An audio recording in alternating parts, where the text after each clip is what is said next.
Andhra Pradesh deputy CM Pawan Kalyan పై ప్రముఖ విశ్లేషకులు professor Nageshwar చేసిన వ్యాఖ్యలపై జన సైనికులు భగ్గుమన్నారు. ఆయనపై పోలీసులకు ఫిర్యాదు చేయడంతో కేసులు కూడా నమోదు చేశారు. అయితే నాగేశ్వర్ తాను చేసిన వ్యాఖ్యల్ని ఉపసంహరించుకున్నట్లు ప్రకటించారు.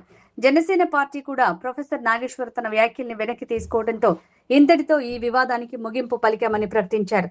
తాజాగా ప్రొఫెసర్ నాగేశ్వర్ కు మద్దతుగా టీఆర్ఎస్ పార్టీ అధ్యక్షురాలు కవిత స్పందించారు. ఆయన్ని అరెస్ట్ చేయడానికి ప్రయత్నం జరుగుతోందని ఆరోపించారు. కవిత చేసిన ట్వీట్ తనపై నమోదైన కేసులపై ప్రొఫెసర్ నాగేశ్వర్ స్పందించారు. నాపై కేసు పెట్టారు. ఆ మరుసటి రోజు నన్ను అరెస్ట్ చేసి తీసుకువెళ్తారని నాకు తెలిసింది. నేను ఎక్కడికి వెళ్లను, ఇంట్లోనే ఉంటాను. అరెస్ట్ చేసుకోండి. నేను ఇంతవరకు ముందస్తు బెయిల్ పిటిషన్ వెయ్యను. కేసు కొట్టివేయాలని క్వాష్ పిటిషన్ కూడా వేయలేదు. ఇంకా దీనిపై నిర్ణయం తీసుకోలేదు.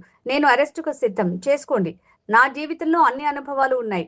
విద్యార్థి ఉద్యమాల్లో అనుభవాలు, ప్రజా పోరాటంలో అనుభవాలు, చట్టసభల్లో అనుభవాలు, మీడియాలో అనుభవాలు ఉన్నాయి. నాకు జైలు జీవితం అనుభవం లేదు. అది గనక కుదిరితే నా జీవిత ఆత్మకథ రాసుకోవడానికి పరిపూర్ణమైన ఇంకో అధ్యాయం కూడా లభిస్తుందన్నారు. మరోవైపు ప్రొఫెసర్ నాగేశ్వర్ కు బీఆర్ఎస్ పార్టీ అధినేత్రి కవిత మద్దతు తెలిపారు. ప్రొఫెసర్ నాగేశ్వర్ తెలంగాణలో మేధావుల్లో ఒకరిగా, దశాబ్దాల అనుభవం ఉన్న రాజకీయ విశ్లేషకుడిగా ఉన్నారు.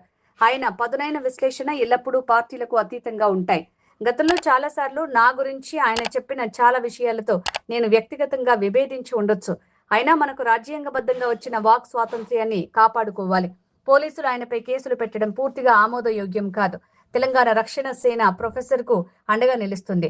తెలంగాణ పోలీసులు తమ ఏపీ సహచర పోలీసులకు సహకరించడం ఆందోళనకరం. విశ్వసనీయ సమాచారం ప్రకారం ఏపీ పోలీసులు హైదరాబాద్ లో ప్రొఫెసర్ నాగేశ్వర్ ని అరెస్ట్ చేయడానికి ప్రయత్నిస్తున్నారని మాకు తెలిసింది. ఇది నిజమని తేలితే దీనిని తెలంగాణ మేధావులపై జరిగిన పూర్తి స్థాయి దాడిగా పరిగణిస్తాం. హైదరాబాద్ లో చంద్రబాబు ఇల్లును ముట్టడిస్తాం. పెత్తనం, అధికార దుర్వినియోగాన్ని అరికట్టాలని అన్నారు.